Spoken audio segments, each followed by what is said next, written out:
ദൈവത്തിന്റെ തിരുനാമം വാഴ്ത്തപ്പെടുമാറാകട്ടെ. ഇന്ന് രാത്രിയിൽ ഒരിക്കൽ കൂടെ ജോയിൻ ചെയ്ത എല്ലാ പ്രിയപ്പെട്ടവരെയും സ്വാഗതം ചെയ്യുന്നു. അതുപോലെ ഫേസ്ബുക്ക് ലൈവിലും കാണുന്ന പ്രിയപ്പെട്ടവരെയും കർത്താവിന്റെ നാമത്തിൽ സ്വാഗതം ചെയ്യുന്നു. കഴിഞ്ഞ ദിവസങ്ങളിലൊക്കെ ഇവിടെ പാഠപുസ്തകം പഠിപ്പാനായിട്ട് ദൈവം നമ്മളെ ഇടവരുത്തിയല്ലോ. ഇന്ന് രാത്രിയിൽ ഒരിക്കൽ കൂടെ അതിന്റെ തുടർച്ചയായിട്ട് കടന്നു പോകാനായിട്ട് ആഗ്രഹിക്കുന്നു. നമ്മൾ 21-ാം അധ്യായമാണ് നമ്മൾ കഴിഞ്ഞ ദിവസം പഠിച്ചുകൊണ്ടിരുന്നത്. ഞാനൊരു പൗലോസ് റോമാലേഖനത്തിൽ പറഞ്ഞിരിക്കുന്നത് നമുക്ക് വളരെ പരിചിതമായ ഒരു വാക്യത്തിൽ നിന്ന് തുടങ്ങിയിട്ട് നമ്മൾ തുടർന്ന് വന്നിരിക്കുന്ന ആ ഭാഗത്തിലേക്ക് കടന്നു വരാനായിട്ട് ഞാൻ ആഗ്രഹിക്കുന്നു.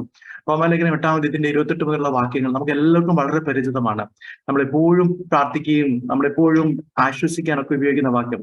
എന്നാൽ ദൈവത്തെ സ്നേഹിക്കുന്നവർക്ക് നിർണയപ്രകാരം വിളിക്കപ്പെട്ടവർക്ക് തന്നെ സകലവും നന്മയ്ക്കായി കൂടി വ്യാപരിക്കുന്നു എന്ന് നാം അറിയുന്നു. അവൻ മുന്നറിഞ്ഞവരെ തന്റെ പുത്രൻ അനേകം സഹോദരന്മാരിൽ ആദ്യജാതനാകേണ്ടതിന് അവന്റെ സ്വരൂപത്തോട് അനുരൂപരാകുവാൻ മുൻ നിയമിച്ചുമിരിക്കുന്നു.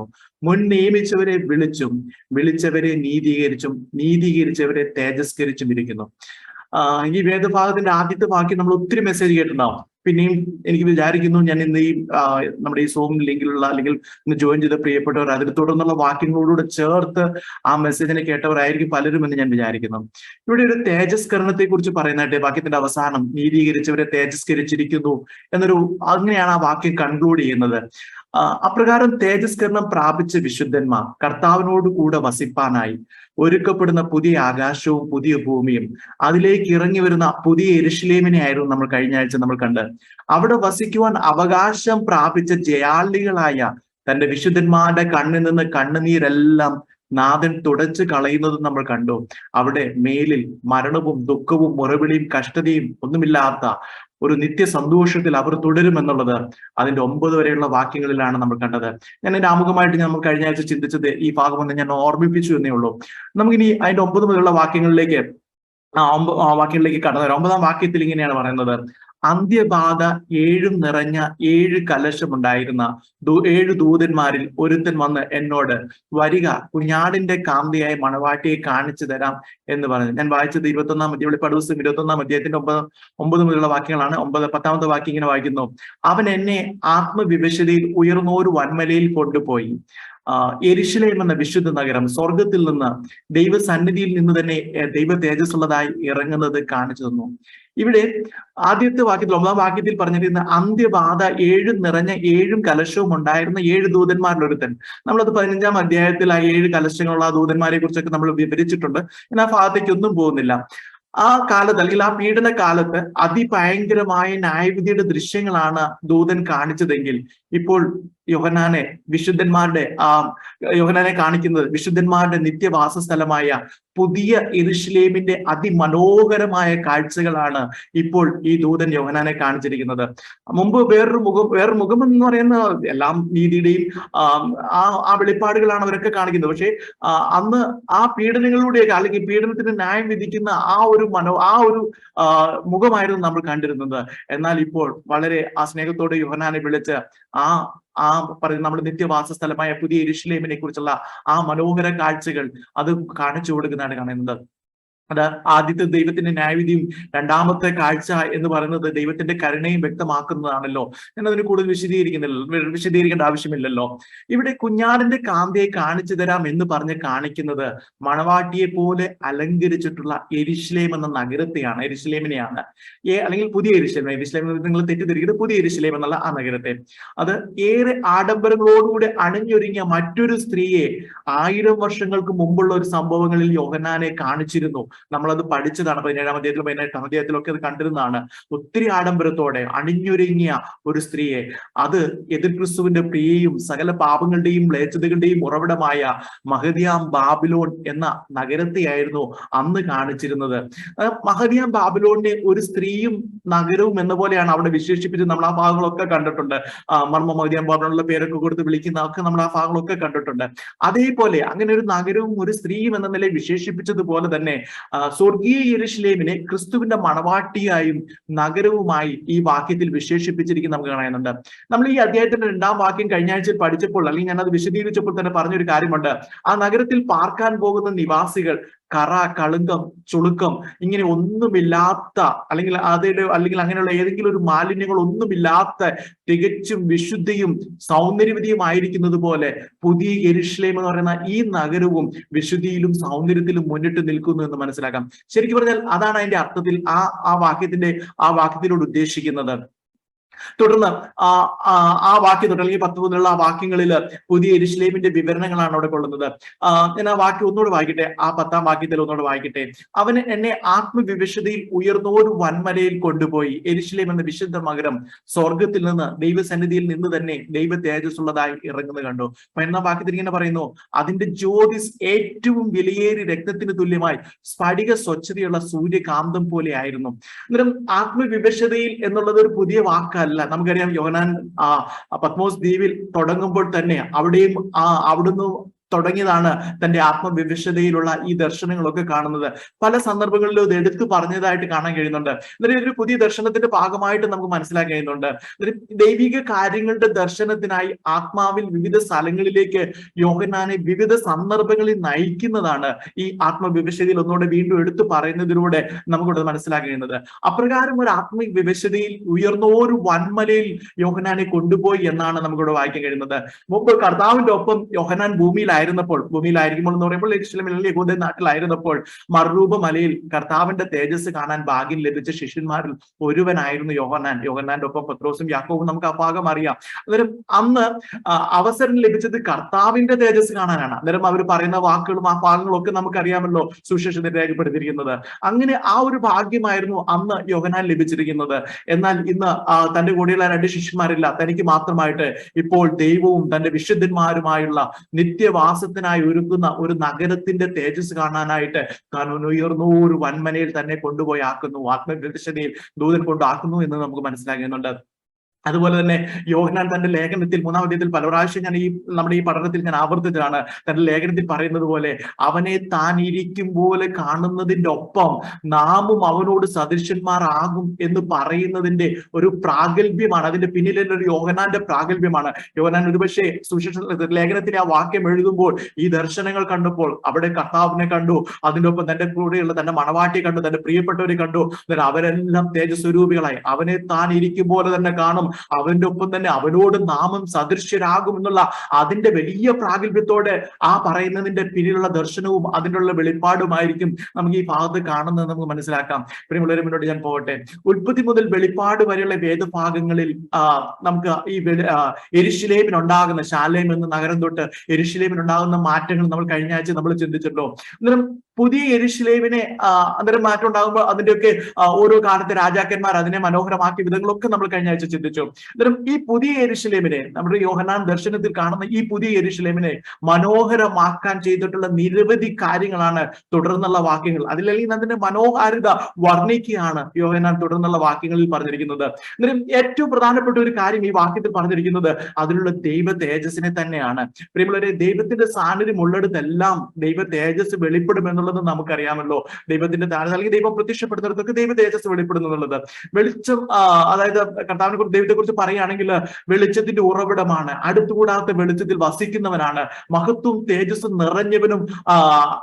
നിറഞ്ഞവനുമായ സർവശക്തൻ അല്ലെങ്കിൽ സർവശക്തനായ ആ ദൈവവും അതിന്റെ ഒപ്പം തന്നെ ഞാൻ ലോകത്തിന്റെ വെളിച്ചം എന്ന് പറഞ്ഞ് ഈ ഭൂമിയിൽ ജീവിച്ച കർത്താവ് മഹത്വരൂപം അല്ലെങ്കിൽ മഹത്വത്തിൽ തേജസ്കരിക്കുന്ന രൂപത്തിൽ ആ കർത്താവും അതിന്റെ ഒപ്പം തന്നെ സ്വർഗസിംഹാസനത്തിന് ചുറ്റും നിൽക്കുന്ന 7 ആത്മാക്കളായ 7 ദീപവും അതൊക്കെ നമ്മൾ പഠിച്ചതാണ്. അന്നേരം ആ 7 ദീപവും, അതായത് പരിശുദ്ധാത്മാവിനെയാണ് അത് കാണിക്കുന്നത് നമ്മൾ പറഞ്ഞ് നിങ്ങൾ ഓർക്കുന്നുണ്ടല്ലോ. അന്നേരം അങ്ങനെ ഈ സമ്പൂർണ്ണ ദൈവം, അതായത് അത്യുന്നതനായ ദൈവവും കർത്താവായ യേശുക്രിസ്തു പരിശുദ്ധാത്മാവും അതിന്റെ ഒപ്പം തന്നെ തേജസ് നിറഞ്ഞ പുനരുദ്ധാന ശരീരത്തിൽ വസിക്കുന്ന വിശുദ്ധന്മാരും ഒത്തുചേരുമ്പോൾ പുതിയ യെരൂശലേം ഒരു തേജസ് നിറഞ്ഞ ഒരു വളരെ തേജസ് അത് എനിക്കത് വിവരിക്കാൻ കഴിയുന്നതിന്റെ ഒക്കെ അപ്പുറത്ത് ഞാൻ ഇങ്ങനെ ചിന്തിക്കുകയായിരുന്നു. വെളിപ്പാട് പുസ്തകത്തിലെ ഈ ഭാഗങ്ങളൊക്കെ ഞാൻ പഠിച്ചു വന്നപ്പോൾ അത് പറയാനായിട്ട് ഒരു കൊച്ചുകുട്ടിയുടെ കൗതുകത്തെ പോലെ അത് പഠിച്ചു വന്നപ്പോൾ എന്നെ ഒത്തിരി ഉത്സാഹിപ്പിക്കുകയും അതൊന്ന് വിളിച്ചു മാറുവാനായിട്ട് ഉള്ളം തുടിക്കുന്ന ആ നിലയിൽ എന്നെ ധൈര്യപ്പെടുത്തുന്ന ഒത്തിരി കാര്യങ്ങൾ ഇതിലുണ്ട്.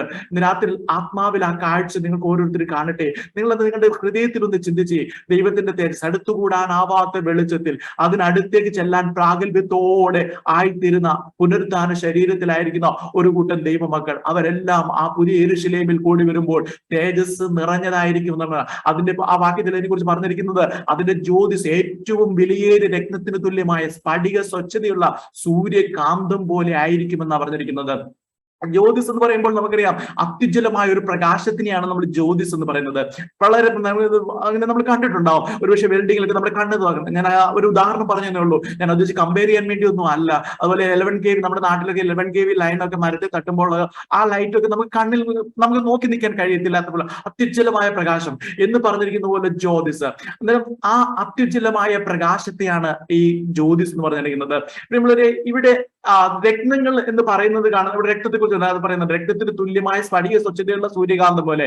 രത്നങ്ങൾ സ്വയമായി പ്രകാശിക്കുന്നില്ല, എന്നാൽ ഒരു പ്രകാശം അതിൽ വന്ന് പതിക്കുമ്പോൾ അത് മനോഹരമായി അതിനെ പ്രതിഫലിപ്പിക്കുന്നു. ഞാൻ ഭൂമിയിലെ കാര്യമാണ് പറഞ്ഞിരിക്കുന്നത്. നിത്യതയിലെ കാര്യങ്ങളൊക്കെ നമുക്ക് മനസ്സിലാക്കുന്നതിന് പരിമിതി ഉണ്ടെന്നുള്ളത് നിങ്ങൾ ഓർക്കുക. അന്നേരം അതൊന്നും നിങ്ങൾ ഓർക്കുക. എന്നിട്ട് രത്നങ്ങൾ സ്വയമായി പ്രകാശിക്കുന്നില്ല, എന്നാൽ അതിന്റെ ആ ഷേപ്പ് കൊണ്ട് അതിലേക്ക് ഒരു പ്രകാശരശ്മി അതിനുള്ളിൽ പതിച്ചു കഴിഞ്ഞാൽ അതിന്റെ വിവിധ മുഖങ്ങളിൽ കൂടെ വരുന്ന വിവിധ നിറത്തിലുള്ള രശ്മികൾ അതിനെ മനോഹരമായി പ്രതിഫലിപ്പിക്കുന്നു. എന്നാൽ അതിന്റെ ക്വാളിറ്റിക്ക് അനുസരിച്ച് ആ പ്രകാശത്തിന്റെ അളവിനൊക്കെ വ്യത്യാസമുണ്ട്. അതാണ് അതിന്റെ വിലയെ നിർണ്ണയിക്കുന്ന കാരണങ്ങളെന്നൊക്കെ നമുക്ക് അറിയാം. അത് അങ്ങനെ അതിന്റെ വഴിക്ക് പോട്ടെ, ഞാനൊന്ന് ഇടയ്ക്കൊന്ന് പറഞ്ഞുള്ളൂ. അന്നേരം ഈ പ്രകാശത്തിന്റെ ഈ തേജസ്സിന്റെ സാന്നിധ്യത്തിൽ നമ്മളിവിടെ പറഞ്ഞിരിക്കുന്നത് ഈ അതിന്റെ ജ്യോതിസിനെ കുറിച്ച് പറഞ്ഞിരിക്കുന്ന ഏറ്റവും വിലയേറിയ രക്തത്തിന് തുല്യമായ സ്ഫടിക സ്വച്ഛതയുള്ള സൂര്യകാന്തം പോലെ. അന്നേരം ആ ഒരു നിലയിൽ അതിനെ മനസ്സിലാക്കാനായിട്ട് നമുക്ക് സഹായിക്കും. അന്നേരം ഇതൊക്കെ അങ്ങനെ ശോഭിക്കുന്നു എന്നുള്ളത് നമുക്കറിയാൻ കഴിയുന്നുണ്ട്. നമ്മളൊരു അങ്ങനെ അത്രയും മനോഹരമായ തേജസ്സാണ് ദൈവഭക്തന്മാർ പ്രാപിക്കുവാൻ പോകുന്നത്. അന്നേരം ദൈവഭക്തന്മാർ പ്രാപിക്കാൻ പോകുന്ന ഈ തേജസ്സിനെ കുറിച്ച് പഴയ പുതിയ നിയമ പുസ്തകങ്ങളിൽ രേഖപ്പെടുത്തിയിട്ടുണ്ട്. 1-2 വാക്യം മാത്രം വായിച്ച് നമുക്ക് പെട്ടെന്ന് വരാം. ദാനിയേൽ 12:3 വാക്യത്തിൽ പറയണേ, എന്നാൽ ബുദ്ധിമാന്മാർ ആകാശമണ്ഡലത്തിലെ പ്രഭ പോലെയും പലരെയും നീതിയിലേക്ക് തിരിക്കുന്നവർ നക്ഷത്രങ്ങളെ പോലെയും എന്തും എന്നേക്കും പ്രകാശിക്കും. ദാനിയേൽ 12:3 വാക്യം ഞാൻ വായിച്ചിരിക്കുന്നത്. അന്നേരം ആ ബുദ്ധിമാന്മാർ ആകാശമണ്ഡലത്തിൽ പലരെയും നീതിയിലേക്ക് നയിക്കുമ്പോൾ, കാരണം ഭൂമിയിൽ ദൈവം വിട്ടാൽ ഉപയോഗിക്കപ്പെട്ട് ദൈവത്തിന്റെ ഹിതപ്രകാരം ജീവിക്കുന്ന ഭക്തന്മാർ അതിനെക്കുറിച്ച് അവർക്ക് പ്രാപിക്കുന്ന തേജസ്സിനെ കുറിച്ചാണ് അവിടെ പറയുന്നത്. അതുപോലെ ഫിലിപ്പിയ ലേഖനം 2-ാം വാക്യത്തിൽ പൗലോസ് പറയുകയാണ്, അവരുടെ ഇടയിൽ നിങ്ങൾ ജീവന്റെ വചനം പ്രമാണിച്ചുകൊണ്ട് ലോകത്തിൽ ജ്യോതിസുകളെ പോലെ പ്രകാശിക്കുന്നു. ഒരുപക്ഷെ ലോകത്തിലുള്ള ആ ജ്യോതിസോ അല്ലെങ്കിൽ ആ മിന്നി തിളങ്ങുന്ന അല്ലെങ്കിൽ കണ്ണിന് അടുത്തുകൂടാൻ കഴിയുന്ന കണ്ണിനെ സ്തംഭിപ്പിക്കുന്ന ആ പ്രകാശം കാണുന്നില്ലായിരിക്കാം, പക്ഷെ അവരിൽ അത് വെളിപ്പെടാൻ വേണ്ടിയിരിക്കുന്നതാണ്. പരിശുദ്ധാത്മാവിൽ പൗലോസ് അത് പറയുകയാണ്, ലോകത്തിൽ ജ്യോതിസുകളെ പോലെ പ്രകാശിക്കുവാനാണ് ദൈവം നമ്മളെ ഓരോരുത്തരെയും വിളിച്ചിരിക്കുന്നത് എന്നുള്ളത് ആ വലിയ ബോധ്യം നമ്മളെ ഒരുക്കട്ടെ. അന്നേരം ഇവിടെ ഈ വാക്യങ്ങളൊക്കെ പറയുന്നത് പോലെ പുതിയ യെരൂശലേമിൽ ദൈവത്തിന്റെ തേജസ് എല്ലായിടത്തും പ്രകാശിക്കുന്നതിനൊപ്പം നമ്മിൽ വെളിപ്പെടുവാനുള്ള തേജസ്സും കൂടെ ചേർന്ന് ശോഭിക്കുമ്പോൾ ഒരിക്കലും വിചാരിക്കരുത് ദൈവത്തിന്റെ തേജസ്സിനോടൊപ്പം നമ്മുടെ തേജസ്സോട് കൂടുമ്പോൾ പ്രത്യേകിച്ച് ആ ഒരു അർത്ഥത്തിലൊന്നും എടുക്കരുത്. പക്ഷെ ഞാൻ അതിനോട് പറയുകയാണ്, ദൈവത്തിന്റെ തേജസ് അത് സമ്പൂർണ്ണമാണ്, അത് നമുക്ക് വിവരിക്കുന്നതിനൊക്കെ അപ്പുറത്തുള്ളതാണ്. അന്നേരം ആ തേജസ്സിന്റെ ഒപ്പം തന്നെ നമ്മളും ചേർന്ന് ശോഭിക്കുമ്പോൾ അതിന്റെ ജ്യോതിസ് ഏറ്റവും വലിയ രത്നത്തിന് തുല്യമായി ശോഭിക്കുമെന്ന് ഈ വാക്യത്തിൽ നമുക്ക് മനസ്സിലാക്കുന്നുണ്ട്. തുടർന്നുള്ള വാക്യം ഞാൻ പറഞ്ഞല്ലോ ഈ പുതിയ യെരൂശലേമിനെ വർണ്ണിക്കുകയാണ്. അടുത്ത വാക്യത്തിൽ നഗരത്തിന്റെ മതിലിനെ കുറിച്ചാണ് വർണ്ണിക്കുന്നത്. ആ വാക്യത്തിൽ 11-ാം വാക്യത്തിൽ ഇങ്ങനെ പറയുന്നു, അതിന് പൊക്കമുള്ള വൻമതിലും 12 ഗോപുരവും ഗോപുരങ്ങളിൽ 12 ദൂതന്മാരുമുണ്ട്. ഇസ്രായേൽ മക്കളുടെ 12 ഗോത്രങ്ങളുടെയും പേര് കൊത്തിയിട്ടുമുണ്ട്. ഒരു വലിയ സുരക്ഷിതത്വമുള്ള ഒരു വലിയ സംവിധാനത്തെയാണ് അവിടെ കാണിക്കുന്നത്. നഗരത്തിന്റെ പൊക്കമുള്ള മതിൽ സുരക്ഷിതത്വത്തെയും വേർപാടിനെയും കാണിക്കുന്നു. നമുക്കറിയാം, ഒരു മതിൽ അല്ലെങ്കിൽ നമ്മളൊക്കെ വീടിനൊക്കെ മതിലുണ്ടാക്കുമ്പോൾ ആ മതിലിന്റെ ഉയരത്തേക്ക് നമ്മൾ അതിന്റെ ആവശ്യത്തിനനുസരിച്ചാ ചില മേഖലയുള്ളവർ ചില സ്ഥലങ്ങളിൽ താമസിക്കുന്നവർ എന്ത് ചെയ്യുന്നുണ്ട്, ഒത്തിരി ഉയരമുള്ള മതിൽ കെട്ടുന്നുണ്ട്. അതിൻ്റെതായ കാരണങ്ങളുണ്ട്. അന്നേരം മതിലിന്റെ ഉയരം കൂടുന്തോറും നമുക്കറിയാം, ജയിലിലൊക്കെ ആണെങ്കിൽ കാണാം, ജയിലിന്റെ മതിലുകളൊക്കെ നമ്മൾ കണ്ടിട്ടുണ്ട് നമ്മുടെ നഗരങ്ങളിലൊക്കെ. അത് വലിയ ഉയരമുള്ളതാണ്, കാരണം അത് കൂടുതൽ സുരക്ഷിതമായിട്ട് അതിനുള്ളിൽ പാർപ്പിക്കാൻ വേണ്ടിയാണ്. അന്നേരം മതിലിന്റെ ഉയരം കൂടുന്തോറും കൂടുതൽ സുരക്ഷിതരാകും. അതേപോലെ വേറൊരു കാര്യങ്ങളുണ്ട്, മതിലിന്റെ ഉയരം വർദ്ധിക്കുന്നതിനനുസരിച്ച് പുറം ലോകവുമായിട്ടുള്ള വേർപാടും കൂടുന്നുണ്ട്. അന്നേരം കൂടുതൽ വേർപാടുള്ളതായിട്ട് മാറുന്നുണ്ട്. അതൊരു പൊക്കമുള്ള വൻമതിൽ എന്ന് പറയുമ്പോൾ ഒരു വേർപാടിനെ കാണിക്കുന്നതാണ്, അതിന്റെ ഒപ്പം തന്നെ ഒരു സുരക്ഷിതത്വത്തെയും കാണിക്കുന്നതാണ്. പ്രിയമുള്ളവരെ, അത് ഇന്നും നമ്മുടെ ആത്മീയ ജീവിതത്തിന് അങ്ങനെ തന്നെയാണ്.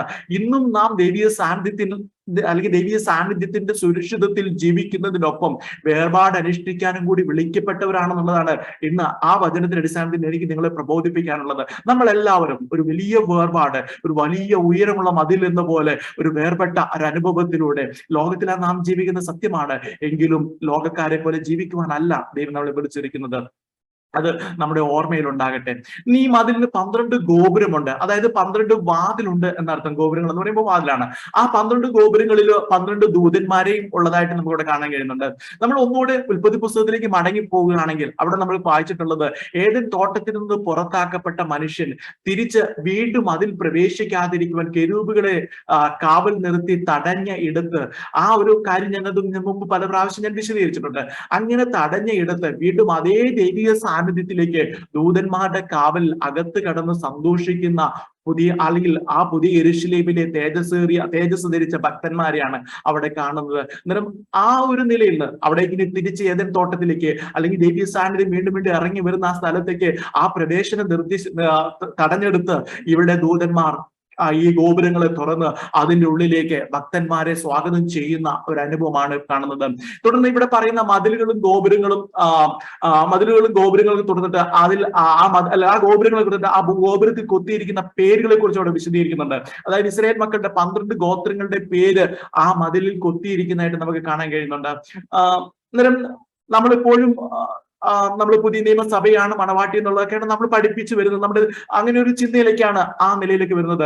എന്നാൽ ക്രിസ്തുവിന്റെ മണവാട്ടിയെ പ്രതിനിധാനം ചെയ്യുന്ന ഈ യെരൂശലേമിൽ, അല്ലെങ്കിൽ ഈ പുതിയ യെരൂശലേം എന്ന് പറയുന്ന നഗരത്തിൽ ഇസ്രായേൽ മക്കളുടെ 12 ഗോത്രങ്ങളുടെ പേര് കൊത്തിയിട്ടുണ്ടെന്ന് പറയുമ്പോൾ അത് അതിനർത്ഥം ദൈവജനമായ ഇസ്രായേലിനും ഈ പുതിയ യെരൂശലേമിൽ വളരെ പ്രാധാന്യമേറിയ ഒരു സ്ഥാനമുണ്ട് എന്നുള്ളതിനെ കാണിക്കുന്നു എന്നുള്ളതാണ്. അന്നേരം അതിനെക്കുറിച്ച് ഒത്തിരി തർക്കങ്ങളുണ്ട്. ഞാൻ ആ തർക്കത്തിലേക്കൊന്നും കടക്കാൻ ആഗ്രഹിക്കുന്നില്ല. ക്രിസ്തുവിന്റെ മണവാട്ടി എന്ന് പറയുന്നത് പുതിയ നിയമം മാത്രമാണ്, അങ്ങനെ പഠിപ്പിക്കുന്നുണ്ട് അഭിപ്രായങ്ങളുണ്ട്.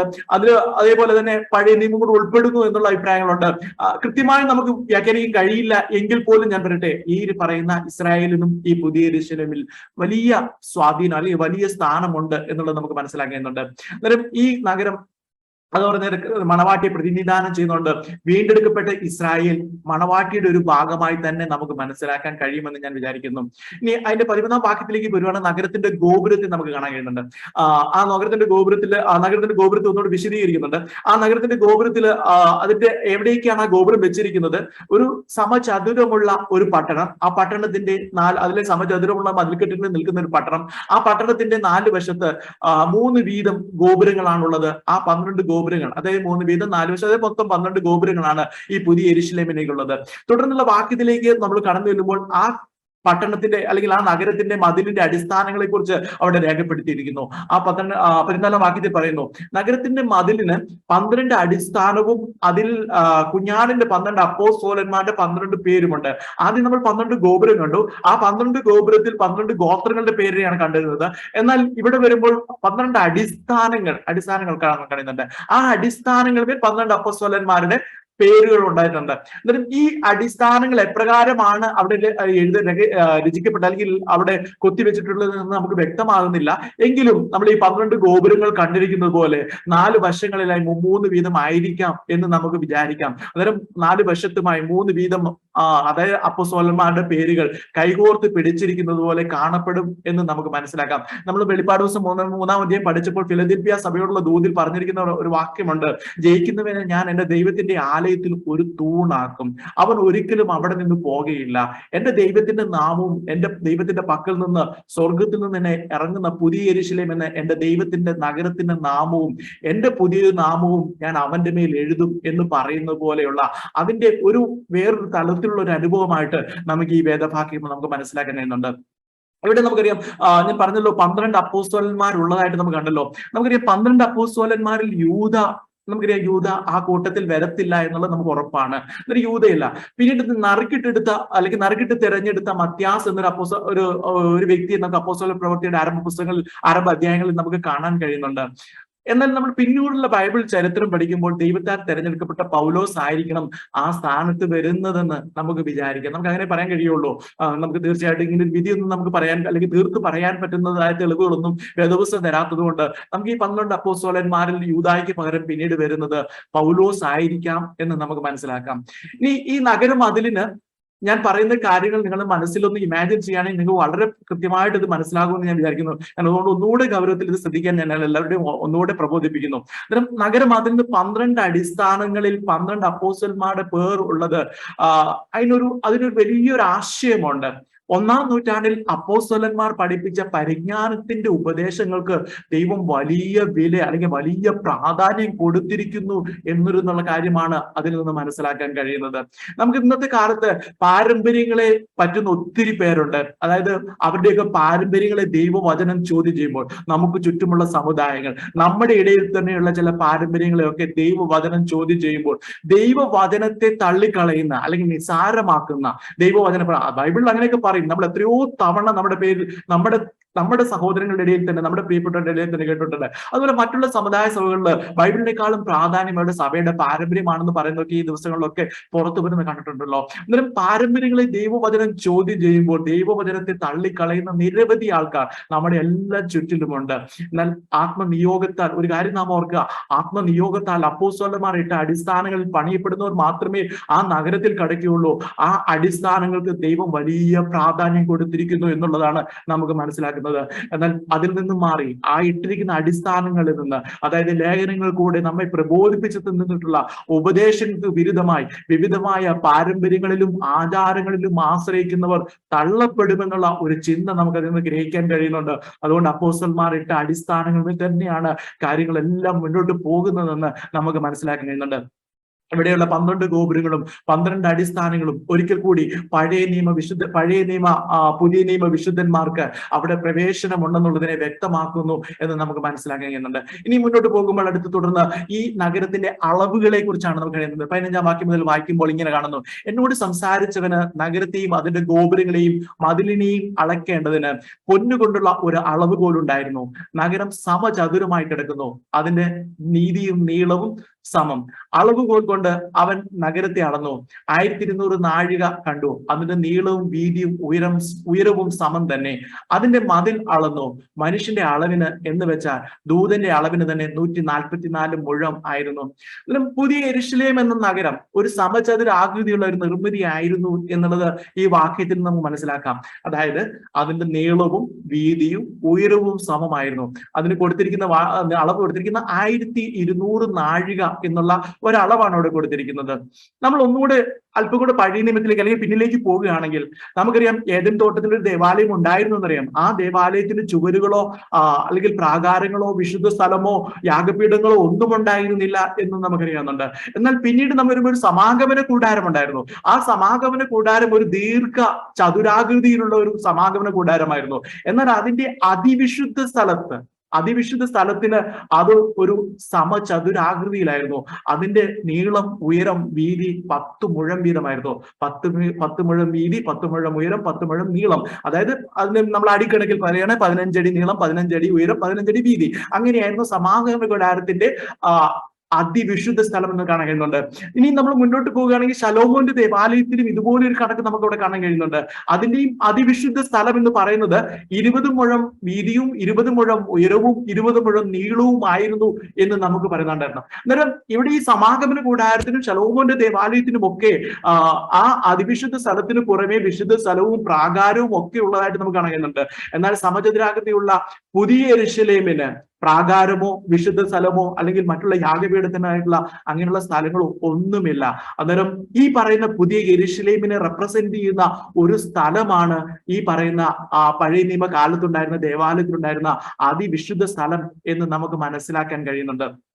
അന്നേരം ആ അതിവിശുദ്ധ സ്ഥലം അതിപരിപാവനമായിരുന്നു. അവിടേക്കുള്ളത് ഞാൻ നേരത്തെ പലപ്പോഴും പറഞ്ഞിട്ടുള്ളത് പോലെ അവിടേക്കുള്ള പ്രവേശനം വളരെ നിയന്ത്രിതമായിരുന്നു. വളരെ, അല്ലെങ്കിൽ മാണ്ടിൽ ഒരിക്കൽ മഹാപുരോഹിതൻ മാത്രമേ അവിടെ കയറിയുള്ളൂ. അന്നേരം ആ സ്ഥലം, അല്ലെങ്കിൽ അതിപരിശുദ്ധ സ്ഥലം, അത് വിശുദ്ധ സ്ഥലം അത് ഒരു പരിപാവനമായി അങ്ങനെ കരുതിയിരുന്നു എന്ന് കാണാൻ കഴിയുന്നുണ്ട്. അന്നേരം ആ പഴയ നിയമത്തിൽ ഒരു ദേവാലയം പണിയാൻ ആവശ്യപ്പെട്ടപ്പോൾ ഉയരവും വീതിയും നീളവും സമമായ, അതിന് ഒരേപോലെ എന്ന് പറയുമ്പോൾ അതിന് ഒരു കുറവുമില്ല എന്നുള്ളതിനെ കൂടി അത് കാണിക്കുക, അതിന്റെ പൂർണ്ണതയെ കൂടെ കാണിക്കുകയാണ്. അതിന്റെ നീളവും വീതിയും ഉയരവും സമം എന്നുള്ളതിനെ കൊണ്ട്. അന്നേരം അങ്ങനെ സമമായിരിക്കുന്ന ഈ അതിവിശുദ്ധ സ്ഥലത്ത് അതിലേക്കുള്ള പ്രവേശനം നിയന്ത്രിതമായിരുന്നു എന്നുള്ളത് ഞാൻ പറഞ്ഞല്ലോ. അന്നേരം ആ പ്രാകാരത്തിൽ നിൽക്കുന്ന ഒരു വ്യക്തി, അല്ലെങ്കിൽ വിശുദ്ധ സ്ഥലത്ത് നിൽക്കുന്ന ഇങ്ങനെയുള്ള വ്യക്തികൾ, ഇങ്ങനെയൊക്കെ നമുക്ക് വ്യത്യസ്തങ്ങളുണ്ട്. അന്നേരം അതിനൊന്നും വ്യത്യാസമില്ല, അല്ലെ അങ്ങനെയുള്ള ആ ഒരു വേർതിരിവുകൾ ഒന്നുമില്ലാതെ നമ്മൾ ഒരു പുതിയ യെരൂശലേമിൽ അവിടെ സ്ഥാപിക്കപ്പെടുമ്പോൾ, ഞാൻ അവിടെ പറഞ്ഞല്ലോ, പ്രാകാരമില്ല, അവിടെ യാഗപീഠമില്ല, അതിന് പുറത്തൊരു വിശുദ്ധ സ്ഥലമില്ല, അങ്ങനെ ഒന്നുമില്ലാതെ, ഒരു വ്യത്യാസവുമില്ലാതെ ദൈവനിർമ്മിതമായ ആ പട്ടണത്തിൽ ഏത് സമയത്തും എല്ലാ സമയത്തും ദൈവിക സാന്നിധ്യത്തിൽ വസിപ്പാനാണ് ദൈവം നമ്മളെ ഓരോരുത്തരെയും വേർതിരിപ്പിച്ചിരിക്കുന്നത്. പഴയ നിയമകാലത്തിലേക്ക് പോകുമ്പോൾ സാധാരണ ജനങ്ങൾക്ക് എവിടെ നിൽക്കാൻ, ഒരു പ്രാകാരത്തിൽ നിൽക്കാൻ കഴിയുള്ളായിരുന്നു. പുരോഹിതന്മാർ വിശുദ്ധ സ്ഥലത്തേക്ക് വരെ വരാമായിരുന്നു, അവർക്കും അതിപരിശുദ്ധ സ്ഥലത്തേക്ക് അവർക്ക് പ്രവേശനമില്ലായിരുന്നു എന്നുള്ളത് നമുക്ക് കാണുന്നുണ്ട്. എന്നാൽ ആ അതിവിശുദ്ധ സ്ഥലത്തേക്ക് ഒരു പ്രവേശനം, അവിടേക്ക് ഇനിയൊരു പ്രാകാരത്തിലേക്കുള്ള മാറ്റി നിർത്തലോ, അല്ലെങ്കിൽ വിശുദ്ധ സ്ഥലത്ത് ഒരു മാറ്റി നിർത്തലോ, അങ്ങനെയുള്ള ഒന്നുമില്ലാതെ ദൈവത്തിന്റെ പൂർണ്ണ സാന്നിധ്യത്തിലേക്ക് കയറി വരാൻ കഴിയുന്ന ഒരു അനുഭവമാണ്. അതിനൊക്കെ ആ പഴയ ദൈവത്തിന്റെ പദ്ധതികൾ, പ്ലാനുകൾ എന്ന് പറയുമ്പോൾ അത് ലോക സ്ഥാപനത്തിന് മുമ്പേ എന്ന് പറയുമ്പോൾ അത് എത്ര മനോഹരമായി ദൈവം ചെയ്തെടുക്കുന്നു എന്നുള്ളതാണ്. അതിന്റെ പദ്ധതികൾക്കുള്ളിൽ ഒരു നല്ല ഭാഗവാക്കായി തീരുവാൻ എല്ലാവരും ദൈവത്തിന്റെ പദ്ധതികളുള്ള ഭാഗവാക്കായി തീരുന്നുണ്ട്. എന്നാൽ ഒരു നല്ല ഭാഗവാക്കായി തീരുവാൻ, ഒരു പ്രത്യാശയുള്ള ഒരു ഭാഗവാക്കായി തീരുവാൻ ദൈവം നമ്മുടെ ജീവിതത്തിൽ ഒരു ഭാഗ്യം തന്നു എന്നുള്ളതാണ് നമ്മെ ധൈര്യപ്പെടുത്തുന്നത്. അതുകൊണ്ട് നാം ദൈവത്തിന് മുമ്പാകെ വിശുദ്ധിയോടെ അതിന് തക്കതായ ഒരു ഒരുങ്ങുവാനായിട്ട് നാം കേൾപ്പിച്ചു കൊടുക്കാം. പ്രിയമുള്ളവരെ, ഞാൻ പറഞ്ഞതുപോലെ ആ പ്രാകാരത്തിൽ നിൽക്കുന്നവൻ, വിശുദ്ധ സ്ഥലത്ത് നിൽക്കുന്നവൻ, ഇങ്ങനെയുള്ള ഒരു വ്യത്യാസമില്ലാത്ത ദൈവനിർമ്മിതമായ ഒരു പട്ടണത്തിൽ കടപ്പാൻ, അല്ലെങ്കിൽ ആ ഏത് സമയത്ത് ദൈവീയ സാന്നിധ്യം അനുഭവിപ്പാനായാണ് ദൈവം നമ്മളെ വിളിച്ചിരിക്കുന്നത്. അതിന് തക്കതായ നിലയിൽ അവൻ നമ്മെ വിശുദ്ധീകരിക്കുന്നുണ്ട്, അതിന് തക്കതായ നിലയിലാണ് അവൻ നമ്മെ നീതീകരിക്കുന്നത്. ആ ഒരു വലിയ ബോധ്യവും അറിവും നമ്മളെ എപ്പോഴും ദൈവത്തോട് ചേർത്ത് നിർത്തുവാൻ ഇടവരുത്തട്ടെ. ഞാൻ ഇനി മുന്നോട്ട് പോകുമ്പോൾ ഞാൻ എന്റെ അളവുകളിലേക്ക് വരാം. ദൂതൻ തങ്കനിർമ്മിതമായ ആ നഗരത്തിന്റെ അളവെടുത്തപ്പോൾ 1200 നാഴിക. 1200 നാഴികയെ കുറിച്ച് ഒത്തിരി കണക്കുകളുണ്ട്. എന്തായാലും അതിനെ കുറിച്ച് കണക്ക് നോക്കുമ്പോൾ ഏകദേശം 1500 മൈലാണ് ഈ 1200 നാഴിക എന്ന് പറയുന്നത്. 1500 മൈൽ പറയുമ്പോൾ 2000 കിലോമീറ്ററിൽ പറയുകയാണെങ്കിൽ 2400 കിലോമീറ്റർ. 2400 കിലോമീറ്റർ എന്നുള്ളത് എനിക്ക് അല്പം കൗതുകം. ഞാൻ ഇങ്ങനെ നോക്കുമ്പോൾ അത് ഏകദേശം മിസ്രൈമിലെ നൈൽ നദി മുതൽ ലെബനോണിന്റെ മുകളിലുള്ള, അല്ലെങ്കിൽ സിറിയയുടെ തുർക്കി അതിർത്തി ഭാഗത്തുള്ള ഫ്രാത്ത് നദി വരെയുള്ള ദൂരമാണ്. അത്യുന്നതനായ ദൈവം അബ്രഹാമിന് നൽകുന്ന ദേശത്തെ കുറിച്ചുള്ള ഒരു വാക്തത്വം നമ്മുടെ ഓർമ്മയിലുണ്ടല്ലോ. ഉൽപ്പത്തി പുസ്തകം 15-ാം അധ്യായത്തിലുണ്ട്. ഞാൻ ആ വാക്യം വായിക്കാം. 15-ാം അധ്യായത്തിന്റെ 18 മുതൽ 21 വരെയുള്ള വാക്യങ്ങൾ. അന്ന് യഹോവ അബ്രഹാമിനോട് നിയമം ചെയ്തു, നിന്റെ സന്തതിയെ ഞാൻ മിസ്രൈം നദി തുടങ്ങി ഫ്രാത്ത് നദിയായ മഹാനദി വരെയുള്ള ഈ ദേശത്തെ കേന്യർ, കെനീസ്യർ, കത്മോന്യർ, അമോര്യർ, കനാന്യർ, ഗിർഗശ്യർ, യെബൂസ്യർ എന്നിവരുടെ ദേശത്തെ തന്നെ തന്നിരിക്കുന്നു എന്ന് അരുളി ചെയ്തു. എന്നിട്ട് നമ്മൾ ഇസ്രായേലിന്റെ ചരിത്രം ഒന്ന് പരിശോധിച്ചു കഴിഞ്ഞാൽ അപ്രകാരമുള്ള, അല്ലെങ്കിൽ ആ ഒരു വിസ്തൃതിയിലുള്ള അത്രയും വലിയൊരു ഭൂപ്രദേശം അവർ കൈവശമാക്കിയിട്ടില്ല എന്ന് നമുക്ക് മനസ്സിലാക്കുന്നത്. എന്നിട്ട് അതിന്റെ അർത്ഥം നമ്മൾ ഈ വേദഭാഗം വെച്ച് നമ്മൾ നോക്കുമ്പോൾ അതൊരു ആത്മീയ വാക്തത്വമായിരുന്നു എന്നുള്ളത് നമ്മൾ മനസ്സിലാക്കുന്നുണ്ട്. അതിനെക്കുറിച്ച് അബ്രഹാമിന് ആ പറയുന്ന ആത്മീയ വാക്തത്തെ കുറിച്ച് അബ്രഹാമിന് കൃത്യമായി, അല്ലെങ്കിൽ അതിനെ കൃത്യമായി അബ്രഹാം അതിനെ മനസ്സിലാക്കിയിരുന്നു, അല്ലെങ്കിൽ ആ വെളിപ്പാട് അവൻ ഗ്രഹിച്ചിരുന്നു എന്നുള്ളത് നമുക്കറിയാം. അതുകൊണ്ടാണ് അവൻ ആ വാക്തത്വ ദേശത്ത് അവനോട് പറഞ്ഞിരിക്കുന്നത്, ഈ ദേശത്ത് ഇവിടെ മിസ്രൈം നദി മുതൽ ഫ്രാത്ത് വരെയുള്ള ദേശം നൽകുമെന്ന് പറയുമ്പോൾ ആ ദേശത്ത് അവൻ എന്ത് ചെയ്യുന്നുണ്ട്? ആ വാക്തത്വ ദേശത്ത് കൂടാരങ്ങളിൽ പാർത്തുകൊണ്ട് ദൈവം ശില്പിയായി നിർമ്മിച്ചതും അടിസ്ഥാനങ്ങളുള്ളതുമായ നഗരത്തിനായി അവൻ കാത്തിരുന്നത്, അബ്രഹാം കാത്തിരുന്നത്. അബ്രഹാമിന്റെ, അതുപോലെ തന്നെ അബ്രഹാമിനോടുള്ള അനുഗ്രഹത്തിൽ പറഞ്ഞിരിക്കുന്ന ഒരു വാക്യം നമുക്കറിയാമല്ലോ. അബ്രഹാമിന്റെ സന്തതി മുഖാന്തരം സകലരും അനുഗ്രഹിക്കപ്പെടും എന്ന വാക്തത്വം നിവൃത്തിയായതും നമുക്കറിയാമല്ലോ. അത് നിവൃത്തിയായ കർത്താവായ യേശു ക്രിസ്തുവിൽ കൂടിയാണ്.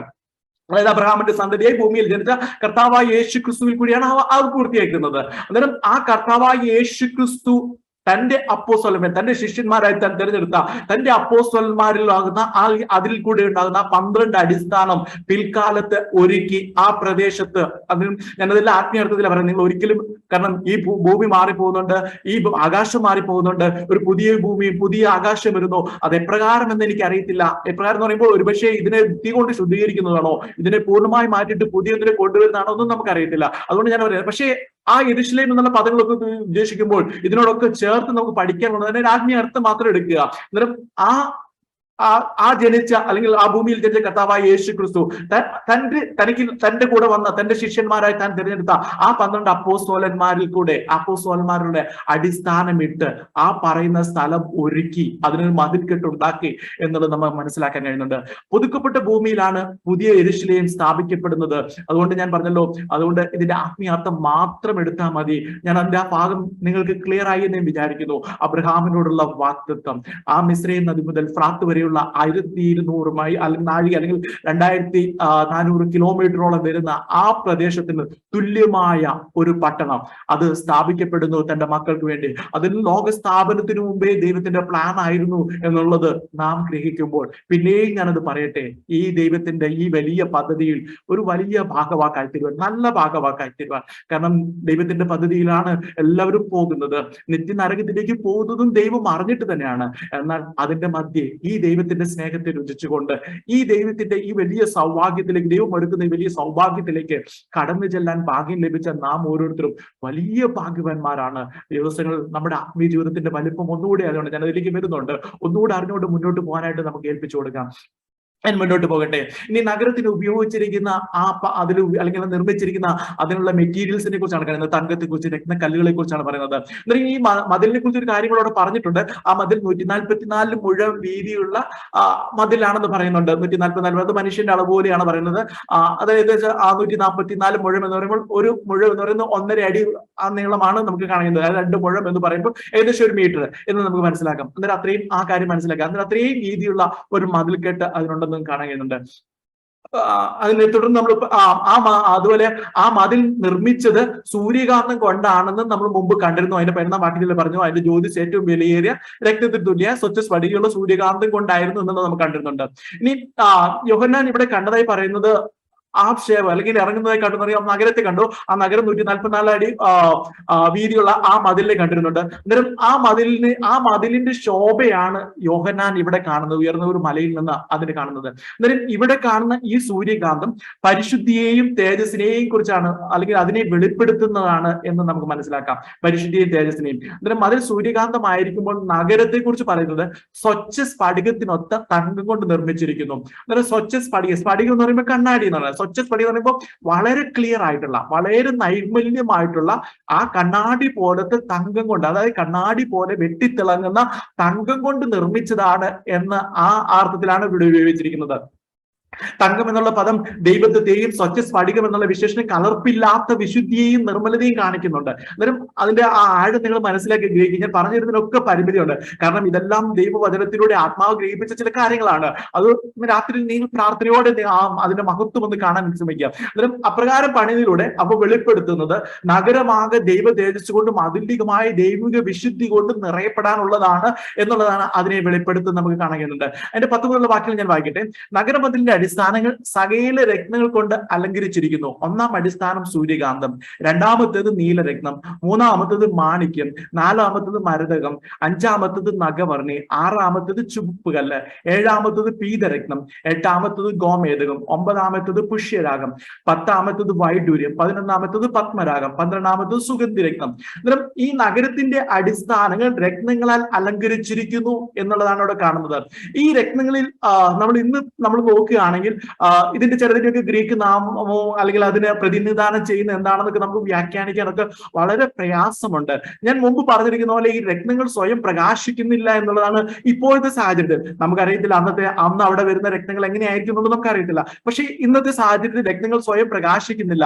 എന്നാൽ അതിൽ പ്രകാശരശ്മികൾ കടക്കുമ്പോൾ കണ്ടഞ്ചിപ്പിക്കുന്ന വിവിധ നിറങ്ങൾ അത് പുറപ്പെടുവിക്കുന്നു എന്നുള്ള കാര്യം ഞാൻ നിങ്ങളോട് പറഞ്ഞിട്ടുള്ളൂ. അന്നേരം അത്യുന്നതനായ ദൈവത്തിലും ദൈവത്തിന്റെ വിശുദ്ധന്മാരിലുള്ള തേജസ് ഈ രത്നങ്ങളിൽ പതിക്കുമ്പോൾ അത് പുറപ്പെടുവിക്കുന്ന വിവിധ വർണ്ണങ്ങൾ അത് മനോഹരവും ഉന്നതവുമായിരിക്കും എന്നുള്ളത് കാണാം. അന്നേരം പൗലോസ് റോമാലേഖനത്തിൽ പറയുന്ന ആ വാക്യത്തിന് കുറച്ചുകൂടെ മനോഹരിതമുണ്ട്. 8-ാം പറയുന്നുണ്ട്, നമ്മിൽ വെളിപ്പെടുവാനുള്ള തേജസ് വിചാരിച്ചാൽ ഈ കാലത്തിലെ കഷ്ടങ്ങൾ സാരമില്ല എന്ന് ഞാൻ എണ്ണുന്നു. ഇപ്പോൾ ആ വാക്യത്തിന് ഒരു കനമില്ലേ ദൈവമക്കളെ? നമ്മിൽ വെളിപ്പെടുവാനുള്ള തേജസ് വിചാരിച്ചാൽ ഈ കാലത്തിലെ കഷ്ടങ്ങൾ സാരമില്ല എന്ന് ഞാൻ എണ്ണുന്നു എന്നുള്ളത് നമുക്കവിടെ കാണാൻ കഴിയുന്നുണ്ടല്ലോ. ഞാൻ ഇവിടെ ഈ 12 രത്നങ്ങളെ കുറിച്ച് ഒന്ന് ഓടിച്ചു പറയാനായിട്ട് ഞാൻ ആഗ്രഹിക്കുന്നു. ഞാൻ അതിന്റെ ഞാൻ ജസ്റ്റ് ഒന്ന് ഞാൻ കഴിഞ്ഞ അതൊന്ന് കുറച്ച് ഞാൻ ഗൂഗിളിലൊക്കെ സെർച്ച് ചെയ്ത് ഞാൻ കണ്ട കാര്യങ്ങൾ അതിന്റെ 1-2 ഫോട്ടോസ് നിങ്ങൾ ഷെയർ ചെയ്യാനായിട്ട് ഞാൻ ആഗ്രഹിക്കുന്നുണ്ട്. നിങ്ങൾ പ്രസന്റേഷൻ ഒന്നുകൂടെ കാണാൻ ഞാൻ ഇതിനൊപ്പം തന്നെ പറയാം. ആദ്യത്തെ നമ്മൾ കാണുന്നത് സൂര്യകാന്തമാണ്. സൂര്യകാന്തം എന്ന് പറയുന്നത് സ്വച്ഛ സ്ഫടികം പോലെ വെള്ള നിറമുള്ളതിനെയാണ് സൂര്യകാന്തം എന്ന് പറയുന്നത്. പ്രിയമുള്ളവരെ, നിങ്ങൾ ഇതിനേക്കാൾ നല്ലത് കാണാം. നിങ്ങൾ ഗൂഗിൾ സെർച്ച് ചെയ്യുമ്പോൾ, ജാസ്പർ സെർച്ച് ചെയ്യുമ്പോൾ വ്യത്യസ്തമായ കളർ വേരിയേഷൻസ് ഒക്കെ കാണാം. പക്ഷെ ഞാനതൊന്ന് മനസ്സിലാകാൻ വേണ്ടി മാത്രമാണ് ഇത് ഇങ്ങനെ എടുത്തൊന്ന് കാണിക്കുന്നത്.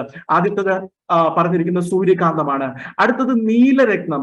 അത് ആകാശ നീല നിറമുള്ളതും വജ്രം പോലെ കടുപ്പമുള്ളതുമാണെന്നാണ് ഈ സഫയർ എന്ന് പറയുന്നത്, അല്ലെങ്കിൽ നീലരത്നത്തെ കുറിച്ച് പറയുന്നത്. ഇനി പറയുന്നത് മാണിക്യം. അത് മയിൽപീലി പോലെ പച്ച നിറത്തിലുള്ളതാണ് മാണിക്യം എന്ന് നമുക്ക് കാണാൻ കഴിയുന്നുണ്ട്. അടുത്തത് മരതകം. മരതകം എന്നുള്ളത് കടും പച്ച നിറത്തിലുള്ളതിനെയാണ് മരതകം എന്ന് നമുക്ക് കാണാൻ കഴിയുന്നത്. അടുത്തത് നഖവർണി. നഖവർണി അത് വെളുപ്പും ചുവപ്പും കലർന്ന കളർ, അതായത് നഖത്തിന്റെ കളറിനോട് സാമ്യമുള്ളതാണ് നഖവർണി എന്നുള്ളത് എന്നാണ് വിശദീകരിക്കുന്നത്. അതായത് നഖവർണിയാണ് 5-ാമത്തെ നക്ഷത്രമായി ഇവിടെ കാണാൻ കഴിയുന്നത്.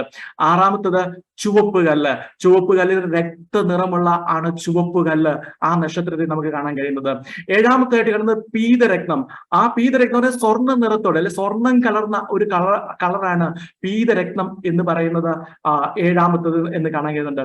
ഇനി 8-ാമത്തത് ഗോമേതകമാണ്. ഗോമേതകം എന്ന് പറയുന്നത് നീലയും പച്ചയും കലർന്ന ഒരു നിറമാണ്, അല്ലെങ്കിൽ സമുദ്രജലത്തിന്റെ നിറമാണ് ഗോമേതകത്തിന് എന്നുള്ളതാണ് നമുക്ക് മനസ്സിലാക്കാൻ കഴിയുന്നത്. ഇനി എട്ടാമത്തത് കഴിഞ്ഞില്ല. ഇനി 9-ാമത്തത് പുഷ്യരാഗം. അതായത് മഞ്ഞ കലർന്ന ഒരു പച്ച നിറമാണ് ഈ പുഷ്യരാഗത്തിനുള്ളത്. ഇനി 10-ാമത്തെ രത്നമാണ് വൈഡൂര്യം. അത് വെള്ള രത്നത്തിൽ സ്വർണ്ണ പൊട്ടുകൾ പോലെ. നിങ്ങൾ ഇതിൽ കാണുമ്പോൾ അല്പമൊക്കെ വ്യത്യസ്തമായിരിക്കാം, പക്ഷേ അതിനെക്കുറിച്ച് പറയുന്നത് ഞാൻ പറഞ്ഞല്ലോ, നമുക്ക് അവൈലബിൾ ആയിട്ടുള്ള സോഴ്സിൽ നിന്നാണ് ഞാൻ ഇതൊക്കെ എടുത്തിരിക്കുന്നത്. അന്നേരം വെള്ള രത്നത്തിൽ സ്വർണ്ണ പൊട്ടുകൾ പോലെ കാണപ്പെടുന്നതാണ് വൈഡൂര്യം എന്ന് നമുക്ക് മനസ്സിലാക്കുന്നുണ്ട്. ഇനി 11-ാമത്തേനെ കുറിച്ച് പറയുന്നത് പത്മരാഗം. അതായത് നീല കലർന്ന ധൂമ്ര വർണ്ണമാണ് പത്മരാഗത്തിന്റെ കളറ്. ഇനി അടുത്തത് ഏറ്റവും അവസാനം സുഗന്ധി രത്നം. അതായത് കടും ഊത നിറം, അതായത് വയലറ്റ് നിറമുള്ളതിനാണ് വയലറ്റ് നിറം. ഞാൻ ജസ്റ്റ് നിങ്ങളെ ഒന്ന് ഈ നക്ഷത്രങ്ങളുടെ അല്ലെങ്കിൽ ഇതിന്റെ കളറുകൾ ഒന്ന് മനസ്സിലാക്കുമ്പോൾ ഒരു ഐഡിയ കിട്ടാൻ വേണ്ടി, ഇത് ലോകത്തിൽ വിലയേറിയതാണ്. നിങ്ങൾ ഈ പറയുന്ന വാക്കുകളൊക്കെ ഗൂഗിൾ സെർച്ച് ചെയ്താൽ ആമസോണിലൊക്കെ വിൽക്കാനുള്ളതിന്റെ വിലയൊക്കെ നമുക്ക് കാണാൻ കഴിയുന്നതാണ്. അന്നേരം അത്രയും വിലയേറിയ ഈ രത്നങ്ങൾ കൊണ്ട് അലങ്കരിച്ചിരിക്കുന്ന ഒരു പ്രദേശത്തിലേക്കാണ് ദൈവം നമ്മളെ കൂട്ടിക്കൊണ്ടുപോകാൻ ആഗ്രഹിക്കുന്നത്. ദൈവം അത്രയും ഏറെ നമ്മളെ സ്നേഹിക്കുന്നു, വിലയേറിയതായി കാണുന്നു. അതിനായി നമുക്ക് വേണ്ടി ഒരു ഭവനം ഒരുക്കുന്നു. അവൻ ഒരുക്കിയാൽ നമ്മെ ചേർത്ത് പോകുന്നു. പ്രിയമുള്ള ഒരു വലിയ പ്രത്യാശയുള്ളവരായി ദിവസങ്ങൾ കർത്താവിൽ ആശ്രയിച്ചുകൊണ്ട് നമുക്ക് മുന്നോട്ട് പോകാം. ഞാൻ മുന്നോട്ട് പോട്ടെ. 21-ാം വാക്യത്തിലേക്ക് വരുമ്പോൾ 12 ഗോപുരവും 12 മുത്ത്, ഓരോ ഗോപുരവും ഓരോ മുത്ത് കൊണ്ടുള്ളതും നഗരത്തിന്റെ വീതി സ്വച്ഛ സ്ഫടികത്തിന് തുല്യമായ തങ്കവുമായിരുന്നു എന്നുള്ളതാണ് കാണുന്നത്. അന്നേരം ഇവിടെ ആ 12 ഗോപുരവും 12 മുത്ത് എന്ന് പറയുന്നത് നമുക്കറിയാം, ഈ കാലത്തിൽ മുത്തുണ്ടാക്കുന്നത് ചിപ്പിക്കുള്ളിൽ വെച്ചൊക്കെയാണ് മുത്തുണ്ടാക്കുന്നത്. എന്നാൽ ആ അർത്ഥത്തിൽ അത് അങ്ങനെയുള്ളൊരു ചെറിയൊന്നുമല്ല, ഇത് ദൈവത്താൽ നിർമ്മിതമായ മുത്ത്, അങ്ങനെ ആ അർത്ഥത്തിൽ നമുക്ക് മനസ്സിലാക്കുന്നുണ്ട്. അന്നേരം ഓരോ ഗോപുരവും ഓരോ മുത്ത് കൊണ്ടുള്ളതും നഗരത്തിന്റെ വീതി സ്വച്ഛ സ്ഫടികത്തിന് തുല്യമായ തങ്കം. അത് നമ്മൾ വിശദീകരിച്ചാണ് തങ്കത്തിന് അല്ലെങ്കിൽ തങ്കവുമായിരുന്നു എന്നുള്ളത് നമുക്ക് കാണുന്നുണ്ട്. അന്നേരം ഇവിടെ 21-ാം വാക്യം വരെയുള്ളത് നഗരത്തിലെ കാഴ്ചകൾ വിവരിച്ച ശേഷം, അതിൽ നഗരത്തിലുള്ളത് അവർ വിവരിച്ച ശേഷം യോഹന്നാൻ പിന്നെ ചില കാര്യങ്ങൾ എടുത്തു പറയാണ്, അവിടെ ഇല്ലാത്ത ചില കാര്യങ്ങൾ തുടർന്ന് പറയാണ്. അതായത് അടുത്ത് പറയാണ് 12-ാം വാക്യത്തിൽ 22-ാം വാക്യത്തിൽ പറയാണ്, നഗരത്തിൽ ഒരു മന്ദിരം അല്ലെങ്കിൽ ഒരു മന്ദിരത്തിന്റെ പ്രത്യേക സവിശേഷത പറയാണ്. നഗരത്തിന്റെ മന്ദിരത്തെ ആദ്യമായിട്ട് അവിടെ പറയാണ്, അവിടെ ഒരു മന്ദിരമില്ല. അതിന്റെ 22-ാം വാക്യത്തിൽ പറയാണ്, മന്ദിരം അതിൽ കണ്ടില്ല, സർവശക്തിയുള്ള ദൈവമായ കർത്താവും കുഞ്ഞാടും അതിന്റെ മന്ദിരമാകുന്നു എന്നാണ് പറയുന്നത്. അതിന്റെ അർത്ഥം വസ്തു നിർമ്മിതമായ ഒരു ആലയത്തിന്റെ ആവശ്യം പുതിയ യെരൂശലേമിൽ ഇല്ല എന്നുള്ളതാണ് നമുക്കവിടെ മനസ്സിലാക്കാൻ കഴിയുന്നത്. എന്നിട്ട് പഴയ നിയമത്തിലെ ദേവാലയം, അതായത് സമാഗമന കൂടാരവും അതായത് ശലോമോന്റെ ദേവാലയം, ഈ ഭാഗം നമ്മൾ വിശദീകരിച്ചാണ്. അവിടെ ദൈവത്തിന് വസിക്കുവാനുള്ള ദൈവത്തിന് വസിക്കുവാനുള്ള ഒരു നിവാസ സ്ഥലമായിരുന്നു. നമ്മൾ പഴയ നിയമത്തിൽ ആ വേദവാക്യങ്ങളൊക്കെ നമുക്കറിയാം. ദൈവത്തിന് ഞാൻ നിങ്ങളുടെ ഇടയിൽ വസിപ്പാനെന്ന് പറഞ്ഞ് ദൈവം കൽപ്പന കൊടുത്ത്, ദൈവം മാതൃക പറഞ്ഞു കൊടുത്ത പ്രകാരം, ദൈവാലയത്തിന്റെ പ്രകാരം നിർമ്മിക്കപ്പെട്ട സമാഗമന കൂടാരവും ശലോമോന്റെ ദേവാലയം ഒക്കെ എന്ന് നമുക്ക് മനസ്സിലാക്കുന്നുണ്ട്. അവിടെ ഉണ്ടായിരുന്ന ആ അതിവിശുദ്ധ സ്ഥലത്ത്, അല്ലെങ്കിൽ അവന്റെ സന്നിധി, ദൈവം ഇറങ്ങി വസിക്കുന്നു എന്ന് പറയുന്ന ആ കൃപാസനം ഇരിക്കുന്ന അതിവിശുദ്ധ സ്ഥലത്ത് ഇസ്രായേലിന്റെ മഹാപുരോഹിതനല്ലാതെ മറ്റാർക്കും പ്രവേശിക്കുവാൻ കഴിഞ്ഞില്ല. മറ്റുള്ളവരെല്ലാം ഒഴിവാക്കപ്പെട്ടിരുന്നു എന്നുള്ളത് നമുക്കറിയുന്നുണ്ട്. എന്നാൽ പുതിയ യെരൂശലേമിൽ ദൈവവും ക്രിസ്തുവുമാണ് ആലയം എന്ന് പറയുമ്പോൾ അവന്റെ ജനമെല്ലാം അവന്റെ സന്നിധിയിലും അവനിലും വസിക്കും എന്നുള്ള ആ ഒരു വലിയ സത്യത്തെയാണ് കാണിക്കുന്നത്. അന്ന് മാറ്റി നിർത്തിപ്പെട്ടവർ, അന്ന് അടുത്തു വരാൻ കഴിയാതിരുന്നവർ, ഭയത്തോടെ നോക്കിക്കണ്ടവർ ഈ ദിവസങ്ങൾക്ക് സുയേശുവോട് പ്രാഗൽഭ്യം പ്രാപിച്ചുകൊണ്ട് അവനിൽ വസിച്ച് അവന്റെ സാന്നിധ്യത്തിൽ വസിക്കുന്ന ഒരു വലിയ അനുഭവത്തെയാണ് നമുക്ക് ഇവിടെ കാണാൻ കഴിയുന്നുണ്ട്. നമ്മൾ മുമ്പ് പഠിച്ച ഒന്നാമത്തെ ദേവാലയം അത് ഏദൻ തോട്ടത്തിലെ ദേവാലയമായിരുന്നു. അതിന് ചുമരുകളോ യാഗപീഠങ്ങളോ പ്രാകാരമോ ഇല്ലായിരുന്നു എന്ന് നമ്മൾ കണ്ടതാണ്, നമ്മൾ പഠിച്ചതാണ്. അതേപോലെ അതേ ഒരു അനുഭവത്തിലേക്ക് ചുവരുകളില്ലാത്ത, അല്ലെങ്കിൽ യാഗപീഠങ്ങളില്ലാത്ത, പ്രാകാരങ്ങളില്ലാത്ത, വിശുദ്ധ സ്ഥലങ്ങളില്ലാത്ത ദൈവത്തിന്റെ സാന്നിധ്യത്തിലേക്ക് ധൈര്യമായിട്ട് ഡയറക്റ്റ് ആയിട്ട് നേരിട്ടുള്ള ഒരു എൻട്രി ഉള്ള ആ ഒരു സ്ഥലമായിട്ട് നമുക്ക് മനസ്സിലാക്കാൻ കഴിയുന്നുണ്ട്. അതിലേക്കുള്ള ഒരു പൂർണ്ണമായ വീണ്ടെടുപ്പ് പ്രക്രിയ ഞാൻ ഇടയ്ക്ക് ഒരു ദിവസം വിശദീകരിച്ചിരുന്നു. നമ്മുടെ ആദ്യമായി ആത്മാവ് വീണ്ടെടുക്കുന്നതിനെ കുറിച്ച്, അല്ലെങ്കിൽ പിന്നെ ആ വീണ്ടെടുപ്പിനെ കുറിച്ച്, പിന്നീട് നമ്മുടെ ദേഹിയുടെ വീണ്ടെടുപ്പിനെ കുറിച്ച്, നമ്മുടെ ശരീരത്തിന്റെ വീണ്ടെടുപ്പിനെ കുറിച്ച്, പിന്നെ ഭൂമിയുടെ വീണ്ടെടുപ്പ്, അങ്ങനെ വീണ്ടെടുപ്പ് പ്രക്രിയ ഓരോ തലങ്ങളിൽ ദൈവം നടത്തിയെടുത്തുകൊണ്ടിരിക്കുകയാണ്. അന്നേരം ഒരു പൂർണ്ണമായ ഒരു വീണ്ടെടുപ്പ് പൂർത്തീകരിക്കുന്നു എന്ന് നമുക്ക് അവിടെ മനസ്സിലാക്കാൻ കഴിയുന്നുണ്ട്. നമ്മൾ ഒരു കാര്യം ഞാൻ ഇടയ്ക്ക് കയറി പറയട്ടെ.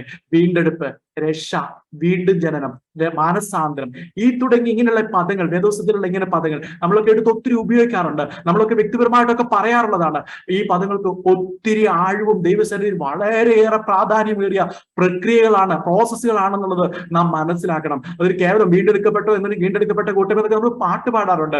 എന്നാൽ അതിന്റെയൊക്കെ പിന്നിലുള്ള വലിയ ദൈവത്തിൻ്റെതായ വലിയ പ്ലാനും ദൈവത്തിന്റെ ആ ചിന്തയും ഒക്കെ വളരെ ഉയർന്നതാണെന്നൊക്കെ നമുക്ക് മനസ്സിലാക്കാം. അതായത് നമ്മുടെ ബുദ്ധിയിൽ നമ്മൾ ഗ്രഹിക്കുന്നതിനേക്കാളൊക്കെ വലിയ വ്യാപ്തി അതിനുണ്ടെന്ന് നാം അറിയണം. നമ്മുടെ വീണ്ടെടുപ്പ്, നമ്മുടെ രക്ഷ, നമ്മുടെ വീണ്ടും ജനനം, നമുക്കുണ്ടായ മാനസാന്തരം, ഇതൊക്കെ ഒത്തിരി ആഴവും ഒത്തിരി അർത്ഥവും ഉള്ളതാണെന്ന് നാം തിരിച്ചറിയണം. ഇനി 23-ാം വാക്യത്തിലേക്ക് കടന്നു വരുമ്പോൾ നഗരത്തിന്റെ വെളിച്ചത്തെ കുറിച്ചാണ് കാണുന്നത്. ഈ പുതിയ യെരൂശലേമിൽ സൂര്യന്റെയോ ചന്ദ്രന്റെയോ ആവശ്യമില്ല എന്ന് നമുക്ക് കാണാൻ കഴിയുന്നുണ്ട്. അവിടെ പറയുന്നത് ഇങ്ങനെയാണ്, ആ വാക്യം വായിക്കുന്നത് ഇങ്ങനെയാണ്: നഗരത്തിൽ പ്രകാശിപ്പാൻ സൂര്യനും ചന്ദ്രനും ആവശ്യമില്ല, ദൈവ തേജസ് അതിനെ പ്രകാശിപ്പിച്ചു, കുഞ്ഞാട് അതിന്റെ വിളക്കാകുന്നു. സമാഗമന കൂടാരത്തിലും അതുപോലെ ശലോമോന്റെ ദേവാലയം പണിതിനെ കുറിച്ച് ഞാൻ വിശദീകരിച്ചല്ലോ. അതിനൊരു അതിവിശുദ്ധ സ്ഥലം ഉണ്ടായിരുന്നു. ആ അതിവിശുദ്ധ സ്ഥലത്ത് പ്രകാശം നൽകേണ്ടതിന് ലോകപ്രകാരമായുള്ള ഏതെങ്കിലും ഒരു വെളിച്ചം അവിടെ സൃഷ്ടിച്ചിരുന്നില്ല, അവിടെ ആക്കിയിരുന്നില്ല. എന്നാൽ ദേവാലയത്തിൽ ഒരു വെളിച്ചം ഉണ്ടാക്കിയിരുന്ന വിളക്കുണ്ടായിരുന്നു. ആ വിളക്ക് വെച്ചിരിക്കുന്നത് വിശുദ്ധ സ്ഥലത്തായിരുന്നു. അന്നേരം ഈ അതിവിശുദ്ധ സ്ഥലത്തുണ്ടായിരുന്ന ഏക വെളിച്ചം ദൈവ തേജസ് ആയിരുന്നു. ദൈവത്തിന്റെ തേജസ്, ദൈവത്തിന്റെ പ്രകാശത്തിലായിരുന്നു അവിടെ കടന്നു വരുന്ന മഹാപുരോഹിതൻ, അല്ലെങ്കിൽ അവിടെ കടന്നു വരുന്നവർ ശുശ്രൂഷിച്ചിരുന്നു എന്ന് മനസ്സിലാക്കുന്നുണ്ട്. അതുപോലെ അതിവിശുദ്ധ സ്ഥലത്തിന്റെ പൊരുളായ പുതിയ യെരൂശലേമിന്റെ പ്രകാശം, കുഞ്ഞാടാണ് അവിടെ ദൈവ തേജസ്, അല്ലെങ്കിൽ കുഞ്ഞാടിന്റെ ദൈവ തേജസ്, അല്ലെങ്കിൽ ആ തേജസ് ആണ് അതിന് പ്രകാശം നൽകുന്നത് എന്ന് നമുക്ക് മനസ്സിലാക്കുന്നുണ്ട്. വേറൊരു വെളിച്ചത്തിന്റെ ആവശ്യം അവിടെയില്ല. ആ അതിവിശുദ്ധ സ്ഥലത്തിന്റെ അതിന്റെ അതേ ആ അർത്ഥത്തിൽ അതിന്റെ പൊരുളായി നമുക്കതിനെ മനസ്സിലാക്കുമ്പോൾ അതിന്റെ ഉള്ളിൽ വേറൊരു വെളിച്ചത്തെ ദൈവം അനുവദിച്ചിരുന്നില്ല എന്ന് കാണുമ്പോൾ, ഇവിടെയും പുതിയ യെരൂശലേമിലുണ്ടാകുന്ന ഈ മന്ദിരത്തിലും വേറൊരു വെളിച്ചം ദൈവം അനുവദിക്കുന്നില്ല. അവിടെ വെളിച്ചം ദൈവം തന്നെയാണ്, കുഞ്ഞാട് തന്നെയാണ് ആ വെളിച്ചം. അവന്റെ വെളിച്ചത്തിലാണ് അവിടെ എല്ലാവരും സഞ്ചരിക്കുന്നത്. നമ്മുടെ വാഴ്ത്തപ്പെട്ട കർത്താവ് ഞാൻ ഈ ലോകത്തിന്റെ വെളിച്ചമാകുന്നു എന്ന് പറഞ്ഞത് പ്രിയമുള്ളവരെ നിത്യജീവങ്കിലേക്കുള്ള ഒരു പ്രകാശം എന്ന അർത്ഥത്തിൽ മാത്രമല്ല എടുക്കേണ്ടത്. പ്രിയമുള്ളവരെ, കർത്താവിൽ നിന്ന് നാം എല്ലാവരും പ്രാപിച്ച ഈ വെളിച്ചം നമ്മെ ഈ ലോകത്തിൽ നിന്ന് വീണ്ടെടുക്കപ്പെട്ട ദൈവമക്കൾ എന്ന നിലയിൽ പിന്നീട് ആ വീണ്ടെടുക്കപ്പെട്ട അതിന്റെ അല്ലെങ്കിൽ ആ വീണ്ടെടുപ്പ് പ്രക്രിയ പൂർത്തീകരിക്കുമ്പോൾ നിത്യതയിലും ഒരു നിത്യമായ പ്രകാശമായിരിക്കും എന്നുള്ളത് നാം എല്ലാവരും ഗ്രഹിക്കട്ടെ. നമ്മുടെ ആത്മാവിൽ ആ ഒരു ദർശനവും ആ ഒരു വെളിപ്പാട് നാം പ്രാപിക്കാനായിട്ട് ഏൽപ്പിച്ചു കൊടുക്കാം. നമ്മൾ ഇനി ഒന്നുകൂടെ പഴയ നിയമത്തിലേക്ക് കടന്നു പോവുകയാണെങ്കിൽ, ഏദൻ തോട്ടത്തിൽ വൈകുന്നേരം വെയിലാറിയപ്പോൾ ദൈവം ഇറങ്ങി വന്നു എന്ന് നമ്മൾ പറയുന്നിടത്ത് അവിടെ സൂര്യനും ചന്ദ്രനും അങ്ങനെയൊക്കെ അതിന്റെ സാന്നിധ്യത്തെ അവിടെ കാണിക്കുന്നുണ്ട്. വെയിലാറി എന്നൊക്കെ പറയുമ്പോൾ അന്നേരം അങ്ങനെ സൂര്യനും ചന്ദ്രനും ഒരു സമയത്തും ആവശ്യമില്ലാത്ത വിധത്തിൽ എപ്പോഴും ദൈവിക സാന്നിധ്യത്തിൽ ഇരിക്കുന്ന ഒരു സൗഭാഗ്യത്തിലേക്കാണ് ദൈവം നമ്മെ ഓരോരുത്തരെയും വിളിച്ചിരിക്കുന്നത്. എപ്പോഴും ദൈവ സാന്നിധ്യത്തിൽ അങ്ങനെ ഇരിക്കുന്ന ഒരു അനുഭവത്തിലേക്കാണ് വിളിച്ചിരിക്കുന്നത്. തുടർന്നുള്ള വാക്യങ്ങളിൽ നമുക്ക് കാണുന്നത് ജാതികളുടെയും രാജാക്കന്മാരുടെയും സാന്നിധ്യത്തെ കുറിച്ചാണ് അടുത്തുള്ള വാക്യങ്ങൾ കാണുന്നത്. ആ വാക്യം 24 വാക്യത്തിൽ ഇങ്ങനെ പറയുന്നു, ജാതികൾ അതിന്റെ വെളിച്ചത്തിൽ നടക്കും, ഭൂമിയുടെ രാജാക്കന്മാർ തങ്ങളുടെ മഹത്വം അതിലേക്ക് കൊണ്ടുവരുമെന്നുള്ളത് നമുക്ക് വെളിപ്പാട് പുസ്തകത്തിൽ വിശദീകരിക്കാൻ അല്പം പ്രയാസം നേരിടുന്ന ഒരു വേദഭാഗമാണിത്. ജാതികൾ എന്ന് പറയുമ്പോൾ അന്ന് ഏത് ജാതിയാണെന്നുള്ളത്. എന്നാൽ ഈ വാക്യത്തിന്റെ ഇംഗ്ലീഷ് പരിഭാഷകൾ നോക്കുമ്പോൾ ജാതികൾ എന്നതിന് പകരം കൊടുത്തിരിക്കുന്ന നേഷൻസ് എന്ന്, അല്ലെങ്കിൽ വേറൊരു ട്രാൻസ്ലേഷൻ കണ്ടിരിക്കുന്ന the people in all the world's countries അങ്ങനെ കൊടുത്തിരിക്കുന്നത് കാണുന്നുണ്ട്. അന്നേരം നേഷൻസ് ആണ് മിക്കവാറും എല്ലാ പരിഭാഷകളിലും നമുക്ക് കൊടുത്തിരിക്കുന്നത്. അതായത് രക്ഷിക്കപ്പെട്ട ദൈവജനം പുതിയ ഭൂമിയിൽ വിവിധ രാജ്യങ്ങളിലായി വസിക്കും എന്ന് നമുക്ക് മനസ്സിലാക്കാം. നമുക്ക് അങ്ങനെ ഇപ്പൊ അതിനെ മനസ്സിലാക്കാൻ നിർവാഹമുള്ളൂ. അതിനർത്ഥങ്ങൾ വേറെ ഉണ്ടോ എന്നുള്ളത് നമുക്ക് അറിയത്തില്ല. പക്ഷേ ജാതികൾ എന്ന് പറയുമ്പോൾ രക്ഷിക്കപ്പെടാത്തൊരു വ്യക്തി ഈ പുതിയ യെരൂശലേമായിരിക്കുന്ന പുതിയ ഭൂമിയിൽ വരുമെന്നുള്ളതിന് യാതൊരു അടിസ്ഥാനമില്ലാത്തതുകൊണ്ട് അത് അങ്ങനെ വരത്തില്ല എന്ന് നമുക്ക് വിചാരിക്കാം. എന്നാൽ ഇവിടെ വിചാരിക്കുന്ന ജാതികൾ എന്ന് പറയുമ്പോൾ വിവിധ രാജ്യങ്ങൾ അല്ലെങ്കിൽ വിവിധ അവിടെയുള്ള ജനങ്ങൾ, ഓരോ പ്രദേശത്തുള്ള ജനങ്ങൾ എന്ന തരത്തിൽ നമുക്ക് അതിനെ വ്യാഖ്യാനിക്കാനായിട്ട് മനസ്സിലാക്കാൻ കഴിയുന്നുണ്ട്. പ്രിയമുള്ളവരെ, അന്നേരം രക്ഷിക്കപ്പെട്ട ജനം അവർ പുതിയ ഭൂമിയിൽ വിവിധ രാജ്യങ്ങളിലായിട്ട് അങ്ങനെ അവർ താമസിക്കാമായിരിക്കും, പല സ്ഥലങ്ങളായിട്ട് താമസിക്കാമായിരിക്കാം. എന്നാൽ അതിന്റെ തലസ്ഥാനമായ പുതിയ യെരൂശലേം, ആ നഗരത്തെ കുറിച്ചാണ് നമ്മൾ ഇത്രയും നേരം വിശദീകരിച്ചിരിക്കുന്നത്. ആ പുതിയ യെരൂശലേം നഗരത്തിന്റെ എല്ലാ നിയമങ്ങളും പാലിച്ച് ദൈവത്തെ എല്ലാ വിധത്തിലും ബഹുമാനിച്ച് നടക്കുന്നവരാണ് അന്നുള്ള ജാതികൾ എന്ന് പറയുമ്പോൾ ഈ ജനങ്ങൾ, അതായത് ദൈവമക്കളാകുന്നവർ വിവിധ പ്രദേശങ്ങളിൽ താമസിക്കുന്ന, അതിന് ചിലപ്പോൾ അധികാരികളും അങ്ങനെയുള്ള സംവിധാനങ്ങളും ഒക്കെ ഉണ്ടാകാം അവർ എന്ന് നമുക്ക് മനസ്സിലാക്കാം. അങ്ങനെ നമുക്ക് ഗ്രഹിക്കാനായിട്ട് ആ ഭാഗത്ത് നമുക്ക് ഗ്രഹിക്കാൻ കഴിയും. അത് കൂടുതൽ നമുക്ക് വിശദീകരിക്കാൻ പ്രയാസമുള്ള ഒരു വേദഭാഗമാണത്.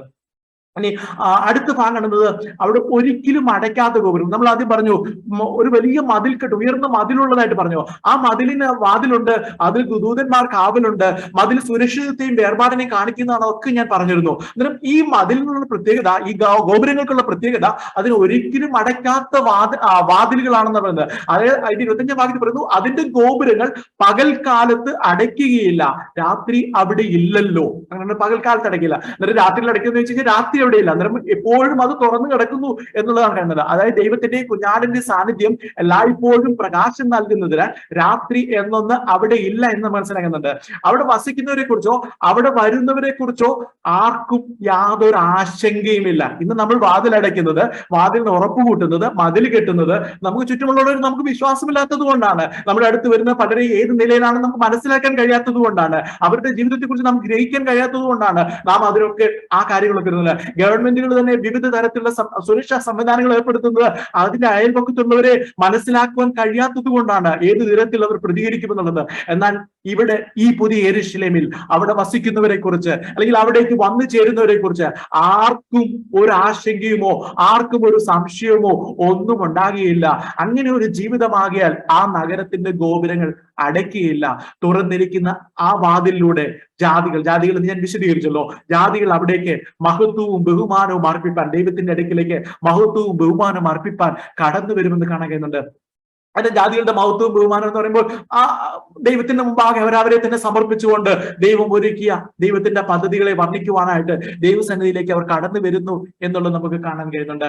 ഇനി 27 വാക്യത്തിലേക്ക് നമ്മൾ കടന്നു വരുമ്പോൾ അവിടെ ഉള്ളത് നമ്മൾ പറഞ്ഞു, ഇല്ലാത്ത ചില കാര്യങ്ങളെ കുറിച്ച് പറഞ്ഞു. അവിടെ ഇരുട്ടില്ല എന്നുള്ളത് കണ്ടു, ആ കാര്യങ്ങളൊക്കെ നമ്മൾ കണ്ടിട്ടുണ്ട്. വാതിലടക്കില്ല, ഇങ്ങനെയുള്ള കുറെ കാര്യങ്ങൾ കണ്ടു. ഇനി ഇവിടെ കാണുന്നത് പാപികളുടെ അസാന്നിധ്യവും നമുക്ക് അവിടെ കാണാൻ കഴിയുന്നുണ്ട്.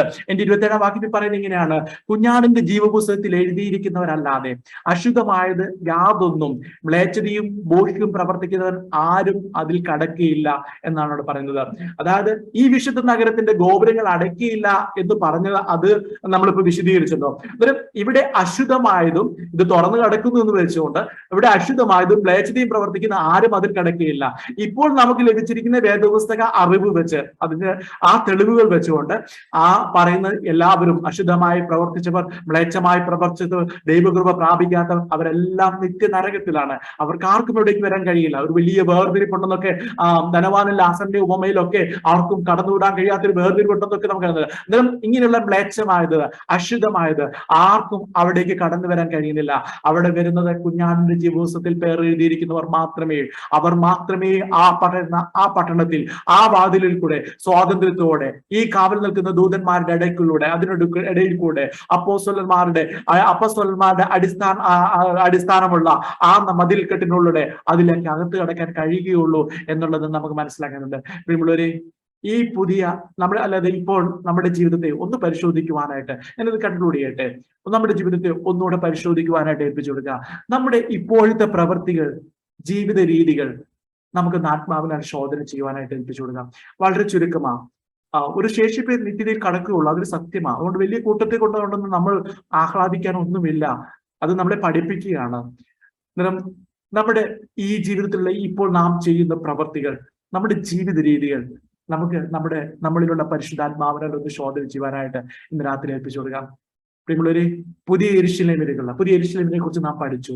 ഈ പുതിയ യെരൂശലേമിലേക്കുള്ള യോഗ്യത പൂർത്തീകരിക്കാനുള്ള ഓട്ടമാണോ നാം ഓടുന്നത്? നമുക്കൊരു ഓട്ടം നമുക്കുണ്ടെന്ന് നമുക്കറിയാം. നമുക്കൊരു വിശ്വാസ ജീവിതമുണ്ട്, അതും നമുക്കറിയാം. ക്രിസ്തുയേശുവിനോളം വളരുവാനുള്ള ഒരു വിശ്വാസ ജീവിതമാണോ നാം നയിക്കുന്നത്? ഒന്ന് നമുക്ക് നമ്മുടെ ഹൃദയത്തിനോടൊന്ന് ചോദിക്കുവാൻ.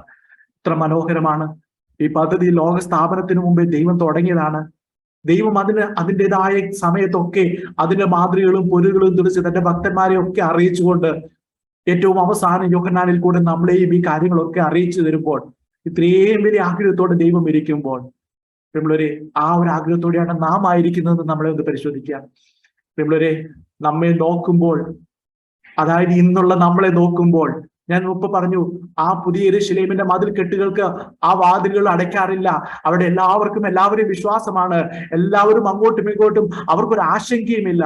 ഇന്ന് നമ്മളെ നോക്കുമ്പോൾ നിത്യതയിലും നമ്മൾ ഓരോരുത്തരും വിശ്വസ്തനായിരിക്കും, ഇവൻ വിശ്വസ്തനായിരിക്കും, ഇവൾ വിശ്വസ്തനായിരിക്കും എന്ന് കർത്താവിന് ഇപ്പോൾ നമ്മളെ നോക്കുമ്പോൾ തോന്നുന്നുണ്ടോ? ഇന്ന് ഞാൻ ഇവനെ നിത്യതയിലേക്ക് കൊണ്ടുപോകാൻ, ഇവനെ തെരഞ്ഞെടുത്താൽ, ജീവപുസ്തകത്തിൽ ഇവന്റെ പേര് എഴുതി ചേർത്താൽ, നിത്യതയിലെത്തുമ്പോൾ ഇവൻ അവിടെ വിശ്വസ്തനായിരിക്കും. എന്റെ ഒരു എന്താ പറയുക, എക്സാജറേഷൻ പോലെ പറയുകയാണ് ഞാനത്. പ്രിയമുള്ളവരെ, തീർച്ചയായിട്ടും കർത്താവ് അറിയുന്നവരെ അവൻ കൊണ്ടുപോവുകയുള്ളൂ, അതൊരു യാഥാർത്ഥ്യമാണ്. എന്നാൽ ഞാൻ നിങ്ങളുടെ ഹൃദയങ്ങളിലേക്ക് ചിന്തയിരണം. നമ്മളെ നോക്കുമ്പോൾ ദൈവത്തിന് ആ ഉറപ്പ് നമുക്ക് തോന്നുന്നുണ്ടോ?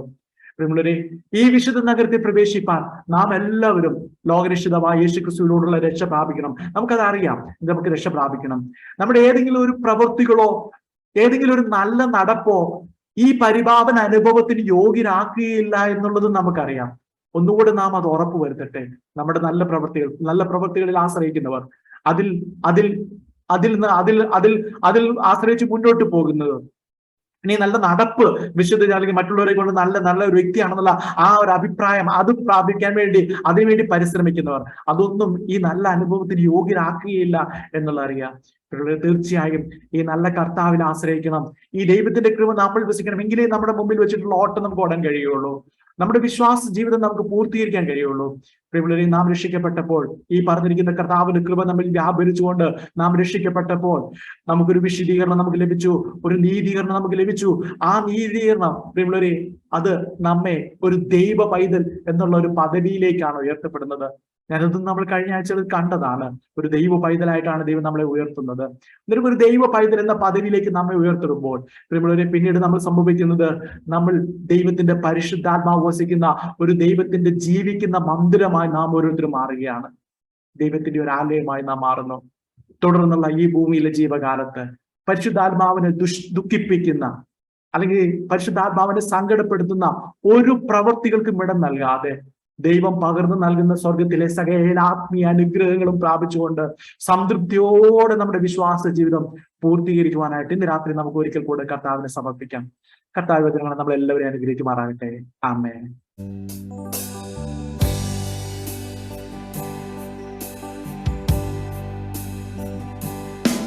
എന്നെ തിരഞ്ഞെടുപ്പാൻ, എന്നെ മാനിക്കുവാൻ എന്നിലെന്തു നീ കണ്ടേശുവേ. എന്നെ തിരഞ്ഞെടുപ്പാൻ, എന്നെ മാനിക്കുവാൻ എന്നിലെന്തു നീ കണ്ടേശുവേ. ഒരു യോഗ്യതയും പറയാനില്ലയേ, കൃപയൊന്നു മാത്രം യേശുവേ. ഒരു യോഗ്യതയും പറയാനില്ലയേ,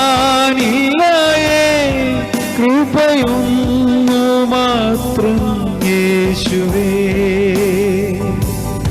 എന്നെ തിരഞ്ഞെടുപ്പാൻ, എന്നെ മാനിക്കുവാൻ, എന്നിലെന്തു നീ കണ്ടേശുവേ.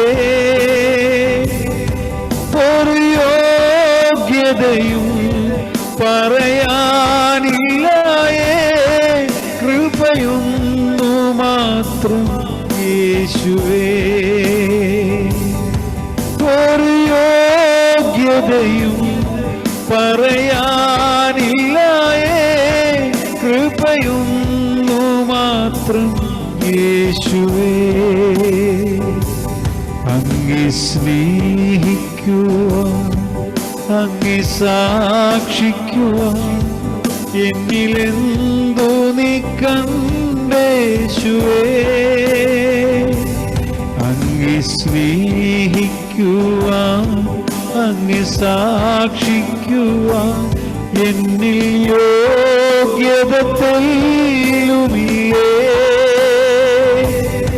കൃപയാൽ കൃപയാൽ കൃപയാൽ കൃപയാൽ കൃപയൊന്നു മാത്രം യേശുവേ. കൃപയാൽ കൃപയാൽ കൃപയാൽ കൃപയാൽ കൃപയൊന്നു മാത്രം യേശുവേ. കൃപയാൽ കൃപയാൽ കൃപയാൽ കൃപയാൽ കൃപയാൽ കൃപയാൽ യേശുവേ.